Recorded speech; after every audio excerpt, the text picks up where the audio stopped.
briga ali já é uma briga, né, feia, tá? Isso já foi resolvido, nem precisa falar se não quiser sobre o caso do Guto. Não, eu acho que eu tenho que falar sobre o caso do Guto de qualquer forma, que eu tenho mais ou menos 1 hora de live pra fazer aqui. E eu não vou me furtar. Eu vou trazer o que eu sinto desse caso do Guto de maneira muito, muito sincera. Eu fiquei muito triste com o que aconteceu. Eu fiquei muito triste. Primeiro por, sabe, aquela coisa do ser o último a saber, né? A gente soube, quando teve o vazamento lá do Brasil de Fato, a gente soube da extensão do problema. E a gente sabia que o Guto tinha uma filha, mas aí a gente ficou impactado pelo problema em si, né? E o problema é um problema que para as pessoas dói, que é um problema de imagem, em que por mais que, pô, a moça perdoou, por mais que haja uma briga ali e você possa ter todas as justificativas, o que dói é parecer para algumas pessoas que a gente tem um discurso assim e na prática é assado, que é o que pessoas vieram criticar do Guto. E por mais que o Guto seja um político brilhante, um grande deputado estadual, uma liderança, isso não foi uma história boa pra ele. Até porque o Guto tem uma coisa que é um elemento que talvez ele não tenha se tocado, e eu conversei isso com ele. O Guto é um exemplo para milhões de jovens mais pobres. E ele sabe disso. Veja, o Guto, ele é existe a figura do negro de direita, que é uma figura meio triste, né? Que em geral o negro de direita é sempre um político negro puxa-saco de algum outro político, em geral branco. O Guto nunca foi isso. Eu sou o negão do Bolsonaro, igual tem o índio do Bolsonaro. O Guto, ele mostra o sucesso e a potência do jovem negro, vindo ou não da periferia. A capacidade de pensar, a capacidade de agir. Um cara que é a favor da lei e ordem. E ele é exemplo para milhões de jovens. Ele é exemplo para milhões de jovens, isso precisa ser colocado. E aí quando ele mostra que é possível ser um menino negro de sucesso, o que ele espelha para esses jovens? Pô, tá aqui. O Guto é um cara que cresceu, não é um MC que... Não, pô.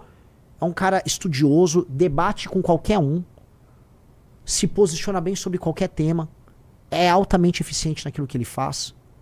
Então o Guto é um espelho. E o espelho não pode ser quebrado. E por que eu falo isso? Porque um dos temas centrais da minha pré-campanha é explicar assim, ó, o abandono parental gera consequências ruins. O abandono parental gera um menino que no fim do dia termina cometendo um crime. E por mais que assim, teve o negócio do áudio, que eu pessoalmente preferi nem ouvir, mas sei o contexto, eu li o contexto do áudio, mas é o contexto do áudio ali, é uma disputa, uma briga ali que foi parar na justiça, que a moça já perdoou, falou que aquilo tá descontextualizado, independente de qualquer coisa, aquela história tá dentro de um contexto de abandono parental. Porque o aborto não aconteceu, mas ela ficou num contexto de abandono parental, de um cara jovem fugindo de um problema, que pra mim esse é o problema. E isso é ruim porque isso não pode servir de exemplo para milhões de jovens. O Brasil é o país do abandono parental. O Brasil é o país do abandono parental e nós não podemos ser o partido político do abandono parental. Lembra quando a gente fala meteu, cuidou? Então prendeu, matou e meteu, cuidou. Nós não podemos ser o partido disso, cara. Não mesmo. Não mesmo. E essa história ela gera um exemplo, uma quase fatalidade para as pessoas disso. Do tipo, putz, né? É um ciclo que fica se repetindo. E ele não pode se repetir. Ele não pode se repetir. Enfim, hoje a gente tem um partido. O Guto é o Guto é o primeiro deputado estadual da história do partido. O Guto, ele sempre está na nossa história. E é uma pessoa brilhante, é um grande amigo. Mas o Guto, ele tem que viver o que ele fala nesse sentido. E, pra mim, ele precisa, mais do que essa questão do áudio. A questão do áudio, o partido tem uma área ética. Agora a gente tem essas partes burocráticas, a gente tem um partido. E eu acho que no Conselho de Ética é legal o Guto explicar o contexto daquela briga.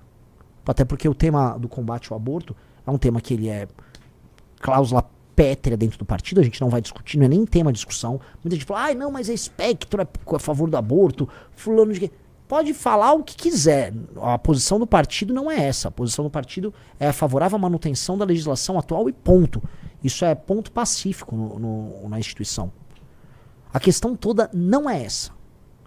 A questão toda é assim, ele vai lá e se explica, o abandono ao longo do processo de um cara que fugiu do problema e que a gente precisa na prática, dar exemplo nisso, porque isso, tanto quanto a questão do aborto, e em termos de políticas públicas talvez até mais, isso tem consequências. E eu acho que o Guto tem que se comprometer com a consequência e com a solução. Eu acho que o Guto tem que dar um exemplo de como não cometer o abandono parental, o abandono da figura masculina com o seu filho ou sua filha. Porque isso claramente tem consequências. Eu passei os últimos meses gravando sobre isso, dando entrevistas sobre isso, trazendo estatísticas sobre isso. A gente não pode incorrer nisso. E acho que a redenção do Guto tem que passar necessariamente por uma mudança nisso, porque ele é um exemplo, ele é um espelho para milhões de jovens. E a gente tem que ser isso, cara. A gente tem que ser o exemplo que a gente tá querendo viver na sociedade. A gente tem que ser isso. Então não adianta a gente... Eu sei que a militância, pô, vamos defender o Guto. Eu acho, pô, sensacional a defesa, o espírito de corpo é guerra. Agora, dito isso, a gente tem que falar que temos um problema aqui. E esse problema precisa ser encarado. O problema é o seguinte, cara. Tem um elemento que envolve, pra mim, um tema que é central, que é a questão do abandono parental, que precisa ser endereçado agora pelo Guto. Qual é o nome da ex-namorada dele? Giovana. A Giovana. E a Giovana, que gravou o vídeo, que defendeu ele, acho que ela e ele têm uma jornada a resolver nisso. E qual é a jornada? É a jornada de mostrar, assim, vencer o abandono parental. E aí eu acho que essa é a jornada de redenção dele. Porque o que mais me chateou nessa história, tirando o fato de ele não ter falado dessa história pro grupo, não ter trazido drama pro grupo pra resolver, tirando os problemas da briga ali com ele e ela, que eu volto a colocar, briga de marido e mulher, não se bota a colher. Eu não conheço o contexto das discussões.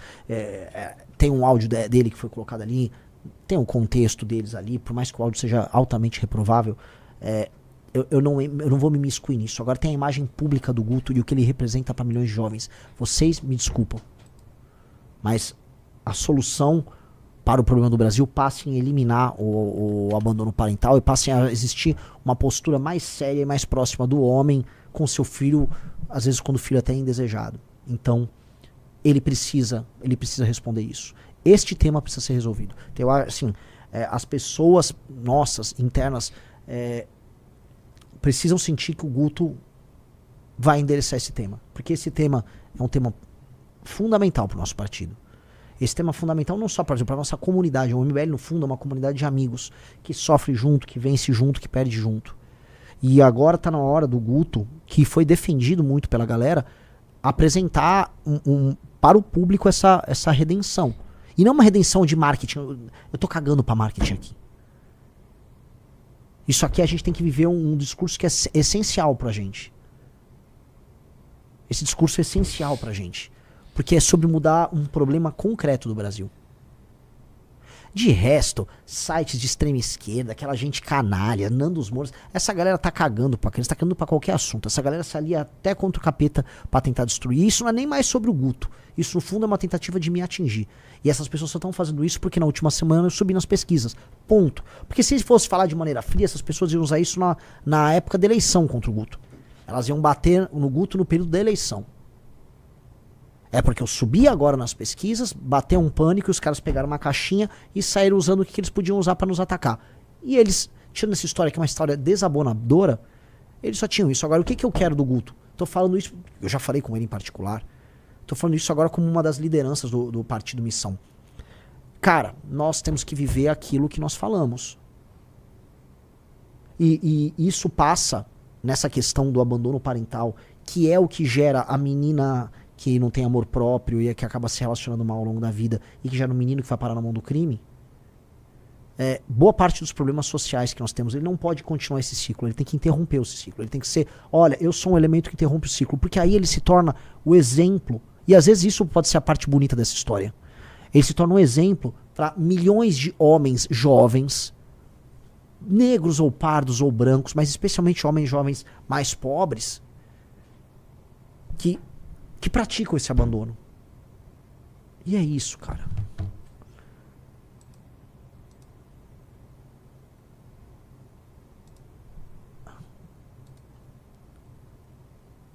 E é isso, cara. E é isso, e é muito ruim, é isso tudo.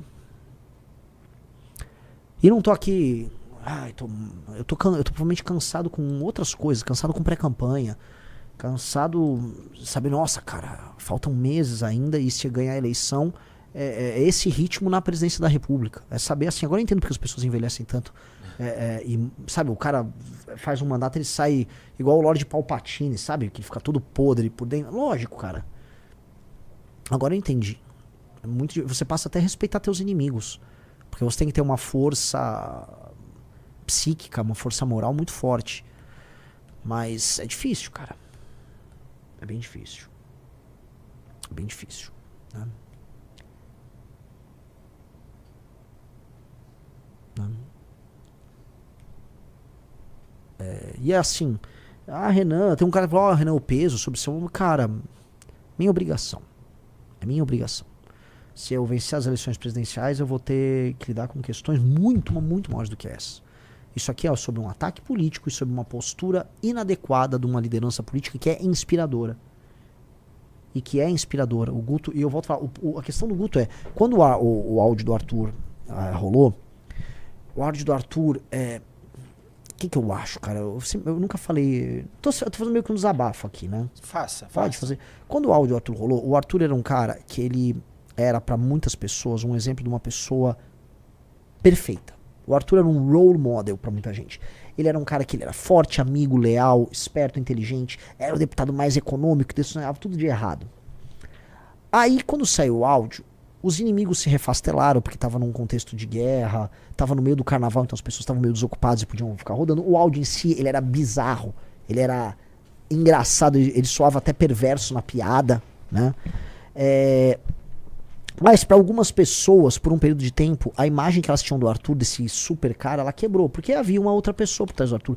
Mas isso foi em grande medida bom para o próprio Arthur, porque eu acho que hoje o Arthur é um ser humano melhor do que ele era. Porque ficou claro que o Arthur é um ser humano normal e que a gente não tem que ficar construindo imagens públicas. A gente talvez tenha que ser o mais exposto e a gente tem que ficar pelado para as pessoas do ponto de vista da exposição, porque é a única maneira de você se blindar é sendo terrivelmente verdadeiro, inclusive com seus defeitos. E aí ele melhorou, porque ele assumiu os defeitos dele. E ele melhorou nesse sentido, ele se tornou mais sincero. E, ok, o caso do Guto é um caso em que a admiração que existe pra ele, isso está no mapa eleitoral dele, se dá às vezes com um menino que é muito pobre e mora num bairro humilde. O Guto é um espelho para jovens em posição, às vezes, de pobreza. E, pô, ele apresenta, assim, um sucesso, um dinamismo. O Guto é muito importante pro Brasil. O Guto é muito importante pro Brasil. Então ele não pode falhar. Eu falo assim, a gente não tem condição de errar. Aí as pessoas às vezes criticam, bababá, vocês não têm isso, aquilo. Eu prefiro nem ter vida pessoal. Eu não tenho vida pessoal de nada. Porque a nossa vida pessoal se torna até um problema. E ninguém, absolutamente ninguém é perfeito. Todo mundo tem seus erros na intimidade. Todo mundo erra aqui ou acolá. Você não pode passar de certos limites, é óbvio, mas... Né? Mas às vezes você acaba tendo que abdicar disso para o teu legado, para a construção de algo muito maior. E eu acho que esse é um recado que fica para todos nós. Para todos nós. E é isso, né? É isso. Então, eu acho que o Guto tem um compromisso em nome de todos nós, e acima de tudo em nome da filha dele.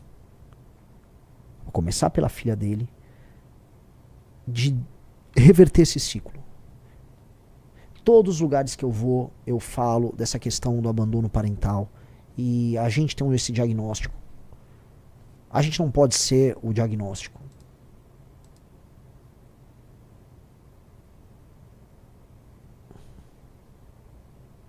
O Claudio Leite, ainda não entendi essa parte de ficar pelado. Não, ninguém vai ficar pelado, fica tranquilo.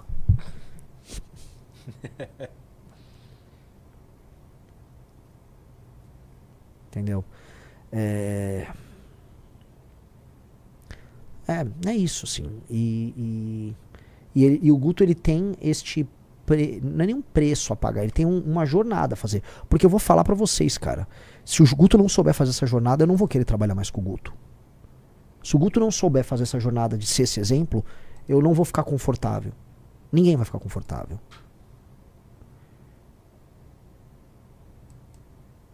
Entendeu? E é isso, cara. Então que ele faça essa jornada, cara. Que ele faça essa jornada. Tá? É uma jornada importante, uma jornada de aprendizado. Que a moça, a Giovana, que teve todo esse drama com ele, que tá ao lado dele nesse pior momento e que tá ouvindo muita besteira. Eu vi gente chamando, falando que ela foi comprada. Quem essas pessoas pensam que elas são?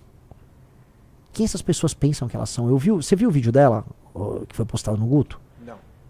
Então, ela fala, ela explica ali as razões dela, os advogados, as pressões, a cabeça que fica de uma moça que tá numa gravidez, sem poder falar com amigos, sem suporte, numa relação pesada com o pai da criança. Muito ruim. E aí, ao mesmo tempo, ela entende os erros que ela cometeu no processo. E ao mesmo tempo ela explica como ela refez a relação e como ela está presente agora pensando na família dela. Eu nem sei quantos anos ela tem um pouco mais de 20 anos, mas ela já se tornou uma mulher muito adulta, entendeu? Ela não é uma menina, ela não é uma novinha. Ela é uma mulher que está pensando assim, se isso vai deixar um trauma na filha dela, sabe? Isso tem um valor. Isso tem um valor bem grande, tá? E eu acho que o Guto tinha que conversar mais com ela e eles tinham que ir juntos fazer esse caminho. A gente tem que transformar isso aqui num caminho que não é uma redenção sobre o Guto. Se o Guto é o espelho de uma geração de meninos, de homens, vamos colocar aqui, que vieram de baixo e que podem ascender e chegar ao sucesso através da sua própria inteligência e sua capacidade, que é o caso do Guto, que o Guto também seja exemplo em outros termos. Eu acho que ele tem toda a condição de fazer essa redenção e isso será ouvido e será entendido, porque ele é um comunicador incrível. O porquê e assim, ele é o meu amigo Guto, cara. Ele é incrível. Ele é incrível. Ele é incrível. Inteligentíssimo. Mas todo mundo tem suas falhas. Todo mundo tem suas fraquezas. Bom, essa é a minha opinião. Meti um João Better e falou, e essa é minha opinião.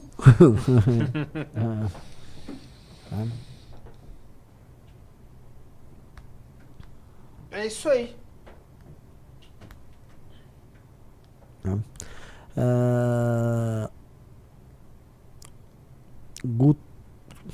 Então é isso. O que você acha, Rizon? Dê sua opinião.